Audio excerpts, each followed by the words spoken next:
आखिरी खबर का, जहां भारत और बांग्लादेश के रिश्तों में एक बार फिर तनाव गहराता नजर आ रहा है। शरीफ उस्मान हादी हत्याकांड को लेकर ढाका और दिल्ली के दावे आमने सामने हैं। बांग्लादेश की पुलिस जहां आरोपियों के भारत में दाखिल होने का दावा कर रही है, वहीं भारत की सुरक्षा एजेंसियों ने इन दावों को सिरे से खारिज कर दिया। इस पूरे विवाद के बीच सवाल उठ रहे हैं, क्या बांग्लादेश के अंतरिम सत्ता में बैठे मोहम्मद यूनुस पाकिस्तान के इशारों पर भारत को घेरने की साजिश रच रहे हैं?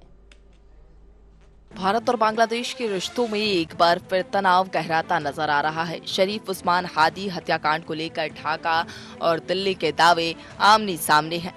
बांग्लादेश की पुलिस जहां ये दावा कर रही है कि हत्याकांड के मुख्य आरोपी भारत में दाखिल हो चुके हैं, वहीं भारत की सुरक्षा एजेंसियों ने इन आरोपों को सिरे से खारिज कर दिया है।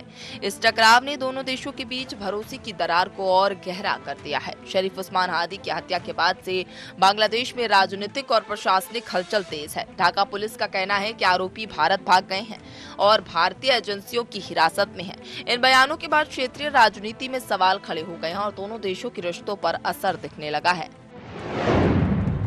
शरीफ उस्मान हादी हत्याकांड पर टकराए ढाका दिल्ली।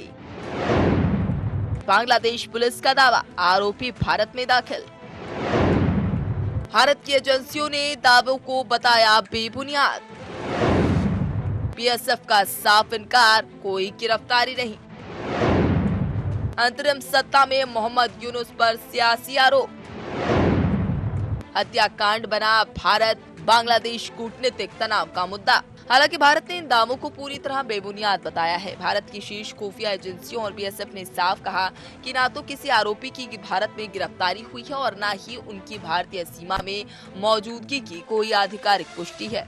भारतीय अधिकारियों के मुताबिक बांग्लादेश के साथ केवल सीमा क्षेत्रों में संदिग्ध गतिविधियों से जुड़े कुछ इनपुट साझा किए गए थे, जिन्हें गलत तरीके से गिरफ्तारी के रूप में पेश किया जा रहा है। भारत का ये भी कहना है कि मेघालय या किसी अन्य राज्य में किसी संदिग्ध के हिरासत में होने का कोई ठोस सबूत नहीं है। इसी बीच राजनीतिक विश्लेषक पूरे मामले को बांग्लादेश की बदलती हुई सत्ता व्यवस्था से जोड़कर देख रहे हैं। अंतरिम सत्ता में प्रभावशाली भूमिका निभा रहे मोहम्मद यूनुस पर आरोप लग रहे हैं कि ढाका पाकिस्तान के करीब जाकर भारत पर दबाव बनाने की रणनीति अपना रहा है।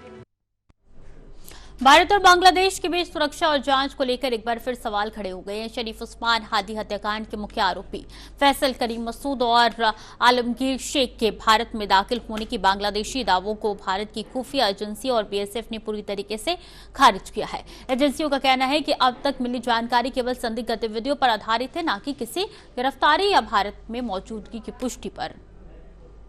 ये विवाद ऐसे समय पर सामने आया है जब पिछले साल बांग्लादेश में हुए सत्ता परिवर्तन के बाद से भारत बांग्लादेश संबंध लगातार कमजोर होते जा रहे हैं। ढाका की नजदीकियां पाकिस्तान के साथ बढ़ती दिख रही हैं और इसी पृष्ठभूमि में शरीफ उस्मान हादी हत्याकांड ने दोनों देशों के रिश्तों में नई तल्खी पैदा कर दी है। हत्याकांड को लेकर बांग्लादेश पुलिस ने दावा किया है कि मुख्य आरोपी फैसल करीम मसूद और आलमगीर शेख भारत में दाखिल हो चुके हैं।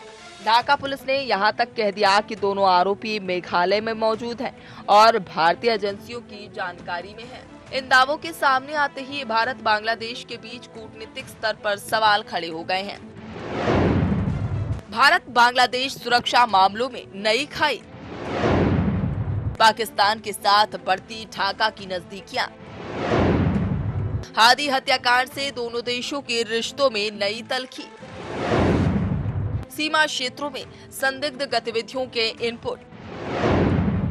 भारत बांग्लादेश संबंधों के लिए कूटनीतिक चुनौती। हालांकि भारत के खुफिया एजेंसियों ने इन आरोपों को सख्त शब्दों में खारिज किया है। भारतीय अधिकारियों का कहना है कि किसी भी आरोपी की भारत में मौजूदगी या गिरफ्तारी की कोई आधिकारिक पुष्टि नहीं है। भारत की ओर से स्पष्ट किया गया है कि अब तक बांग्लादेश के साथ जो भी जानकारियां साझा की गई हैं, वो केवल सीमा क्षेत्रों में संदिग्ध गतिविधियों और संभावित मूवमेंट से जुड़े इनपुट हैं, न कि किसी आरोपी की वास्तविक गिरफ्तारी से संबंधित। खुफिया आकलन के अनुसार यह संभावना जरूर जताई गई कि संदिग्धों ने हलवा घाट या साउथ गारो हिल्स जैसे सीमावर्ती इलाकों से अनौपचारिक रास्तों का इस्तेमाल किया हो, लेकिन अब तक भारतीय क्षेत्र में उनकी मौजूदगी का कोई ठोस सबूत सामने नहीं आया। बीएसएफ ने भी सभी दावों की जांच के बाद साफ किया कि ऐसी खबरें निराधार हैं और सीमा पार से किसी आरोपी के प्रवेश की पुष्टि नहीं होती। वहीं दूसरी ओर ढाका मेट्रोपॉलिटन पुलिस अपने दावे पर कायम है और भारत पर परोक्ष दबाव बनाने की कोशिश करती नजर आ रही है।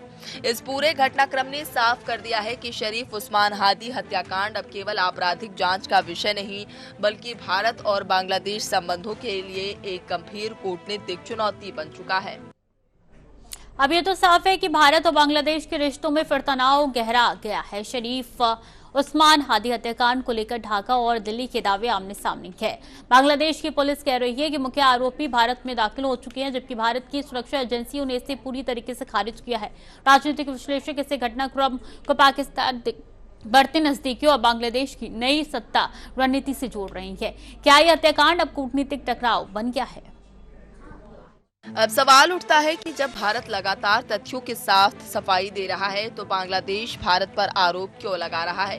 राजनीतिक विश्लेषकों का मानना है कि इसके पीछे बांग्लादेश की नई सत्ता संरचना और पाकिस्तान के साथ बढ़ती नजदीकियां बड़ी वजह हैं। पिछले साल सत्ता परिवर्तन के बाद से ढाका ने भारत से दूरी बनाते हुए पाकिस्तान के साथ राजनीतिक और रणनीतिक नजदीकी बढ़ाई है और इस संदर्भ में हादी हत्याकांड को भी देखा जा रहा है।